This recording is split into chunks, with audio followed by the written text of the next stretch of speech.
We are stoked to welcome our newest French brand warrior, Ludovic, a truly altruistic yogi who teaches yoga in prisons to homeless teenagers and is just about to embark on a global initiative to work with impoverished communities and trauma survivors. Ludovic, how are you doing? Great to see you there, buddy. Hi, Caleb. I'm doing great. And you? I'm very well. Now, you've had quite a cross continental upbringing. Do you want to tell us a bit about that? Sure. Yes, I grew up in a few different countries, having a father that was working for the United Nations. Mm-hmm. So basically, every 2 to 4 years, I was moving around in Middle East, Africa, in Europe, and getting to know new cultures and new environments every time. And how's that shaped the person that you are today? Well, I must say there's two sides of the coin. In one way, getting to move as frequently makes you someone very flexible, and I feel today that I can really adapt to a lot of different places, a lot of different cultures. Mm-hmm. I can blend in very easily wherever I go and whoever I meet with. Mm-hmm. But at the same time, it kind of also brings that vulnerability where things like where I come from are questions that are a little more complicated for me. Mm-hmm. So I guess that I try to find in every place I live in the present moment some kind of home feeling. Mm-hmm. So it helps me to be in the present moment, really. Makes sense. Total sense. So, how did you first come to find yoga? Well, that was now a bit more than 3 years ago Mm-hmm. when I did met my girlfriend at that time, and she was practicing yoga for a few years, Mm-hmm. and I could see that she was a very peaceful and very relaxed person. And at that time, I was going through lots of anxiety and stress. So I basically got curious and asked her if I could join her to one of this yoga class she was going to. So I joined her, discovered one class was actually a very intense class for me, and realized some physical challenges as well as mental ones, and some intimidation. So it was a little difficult and challenging, but at the same time, it gave me a feeling of being really deeply relaxed going out of the class. Mm. So I just repeated and joined her for a few classes and continued practicing with her, Mm. and then practicing on my own. And And how I did how guess did how did this evolve you to become a yoga teacher?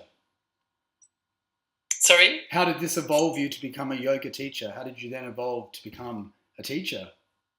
Well, because it had a profound change on me, Mm-hmm. so I thought I wanted to share that practice with others. Mm. Wow. So, what makes your classes unique?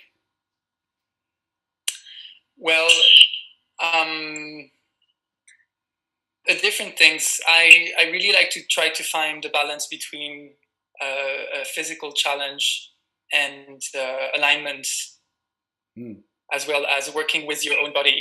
Mm-hmm. Um, I want to make sure that yoga is for everybody, but also every space body. Mm. So, meaning that anyone and whatever your physical condition can access yoga. So, trying to make classes where the instructions or the sequence can be both for people who want to challenge themselves to the level they are in and what they are experiencing. Mm. So it's not so much about touching your feet, but really more about the physical sensation that you have Mm. inside yourself. Mm. Mm. So that's the first point. The second one is I love music. I love especially electronic music, so I try to infuse a lot of this into my classes. Yeah. And I really like all aspects of yoga. Being a Jivamukti yoga teacher, we have really 5 tenets, and we try to asana as meditation, breathing exercises, but also some chanting, and also talking about some philosophical aspects of yoga and how they are related to our everyday life. And so you currently are based in New York? Yes. I'm actually, since a few months now, moved out of New York, but I was there for a period of 5 years. Right. Okay. So tell us, what's the yoga scene in New York like? Wow, it's dense.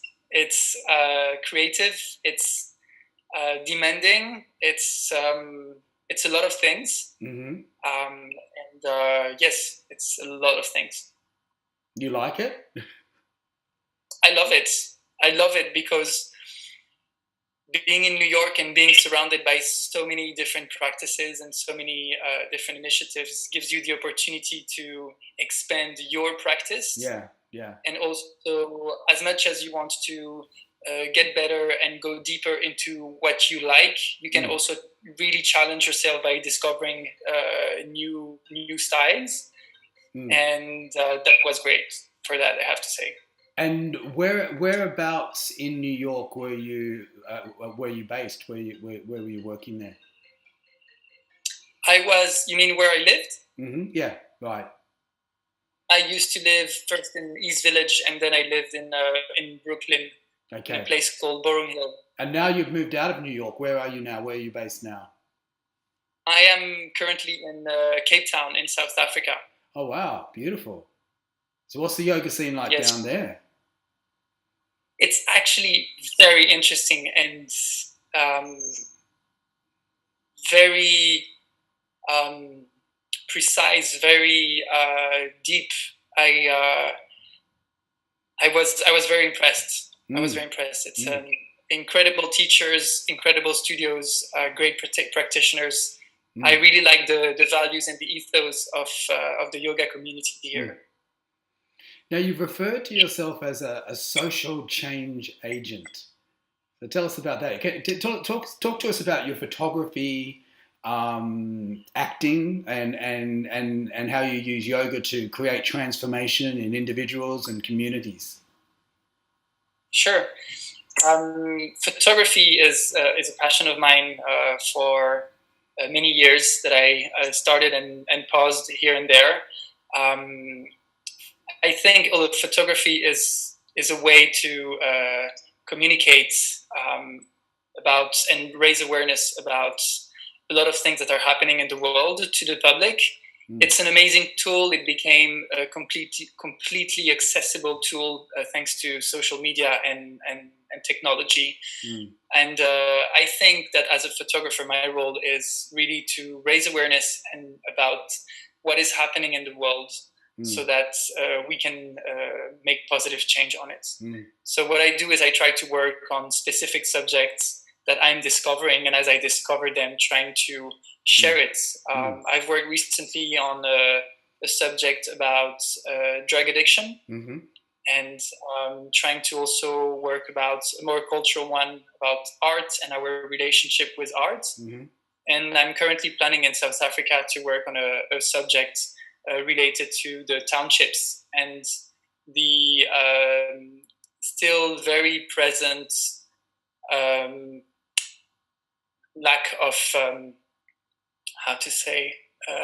equality in genders and in colors here in the country, and I think there's so much to do and so much to share to the rest of the world. I believe you've taught in prisons and in shelters for teenagers who have experienced life on the streets. Is that something that you're continuing to do now down there in Cape Town? Precisely in Cape Town, we are not going to work with exactly the same population, but very similar ones. Yes, we're going to work in prison here in one of the biggest prisons in Cape Town. And we are also working in the townships with youth at risk, but specifically in the communities of the Cape Town townships. Wonderful. You're doing fantastic work. Look, I'd love to talk more. We've run out of time. But before we go, could you please leave us with some words of wisdom? Words of wisdom. Yeah. About something in particular, or just whatever comes to your heart. Wow.